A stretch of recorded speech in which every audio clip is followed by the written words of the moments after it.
Pizza तो आपने कई तरह के खाए होंगे, लेकिन आज बनाते हैं कुछ यूनिक सा प्याली पिज़्ज़ा। बगैर गोश्त, बगैर चिकन के ये पिज़्ज़ा बनाना बहुत ही आसान है। बच्चे भी इसे आसानी के साथ बना सकते हैं और बहुत ही कम वक्त में ये बनकर तैयार होता है। सिर्फ 10 मिनट में ये पिज़्ज़ा आसानी के साथ आप बना सकते हैं और बगैर ओवन, बगैर किसी तंदूर के ये पिज़्ज़ा बनकर तैयार होता है।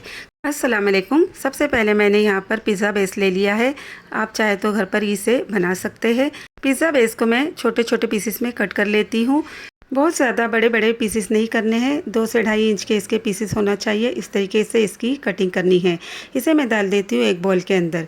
अगर आपको ज़्यादा क्वांटिटी में बनाना हो तो मिक्सर की क्वांटिटी बढ़ा दे और बेस की भी क्वांटिटी बढ़ा दे, जिसकी वजह से ये बहुत ज़्यादा तादाद में बनकर तैयार होगा।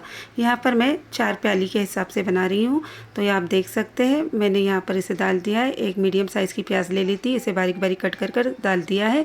यहाँ पर मैं पिज़्ज़ा सॉस का यूज़ कर रही हूँ। तकरीबन 4 टेबल स्पून इसके अंदर मैंने पिज़्ज़ा सॉस डाल दिया है। अब इसे डालने के बाद मैं डाल देती हूँ चाट मसाला। 1 टेबल स्पून के करीब मैंने चाट मसाला डाल दिया है। आप चाहे तो इसके अंदर ऑर्गेनो वगैरह का भी यूज़ कर सकते हैं। मैं थोड़ी सी फ्रेश धनिया यूज़ कर रही हूँ। वैसे तो पिज़्ज़ा में धनिया का यूज़ नहीं होता है, लेकिन मुझे अच्छी लगती है इसलिए मैं इसका यूज़ कर रही हूँ। आप चाहे तो शिमला मिर्च वगैरह का भी यूज़ कर सकते हैं।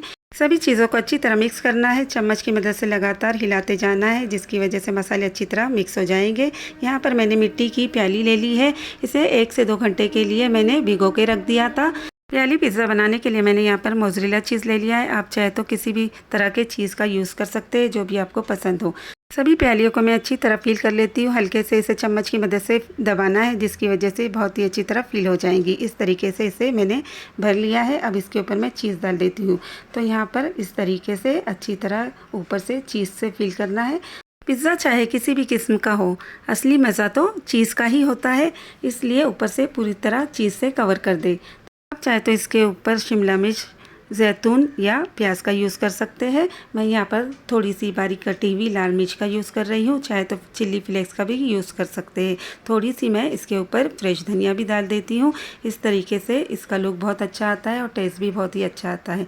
गैस का फ्लेम मैंने बिल्कुल ही स्लो रखा है। इसके ऊपर मैंने कढ़ाई रख दी है, उसके अंदर एक प्लेट रख दी है जो कि हॉल वाली है। आप चाहे तो स्टैंड भी रख सकते हैं।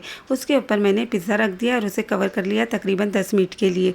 और 10 मिनट के बाद इसे खोल देती हूँ, तो देख सकते हैं कितनी अच्छी तरह माशाल्लाह ये मेल्ट हो चुका है और बहुत ही अच्छी तरह ये पिज़्ज़ा बनकर रेडी हुआ है। आप देख सकते हैं इसका लुक भी कितनी अच्छी तरह आया है। इस तरीके से आप घर पर ही बहुत ही आसानी के साथ पिज़्ज़ा बना सकते हैं। तो देखा आपने, बहुत ही आसानी के साथ बगैर किसी तंदूर, बगैर किसी ओवन के ये पिज़्ज़ा बनकर रेडी हुआ है। अब मैं आपको चेक करा देती हूँ कि चीज़ किस तरीके से मेल्ट हुआ है। तो आप देख सकते हैं ये कितनी अच्छी तरह कुक हुआ है। मिलते हैं फिर नेक्स्ट रेसिपी में।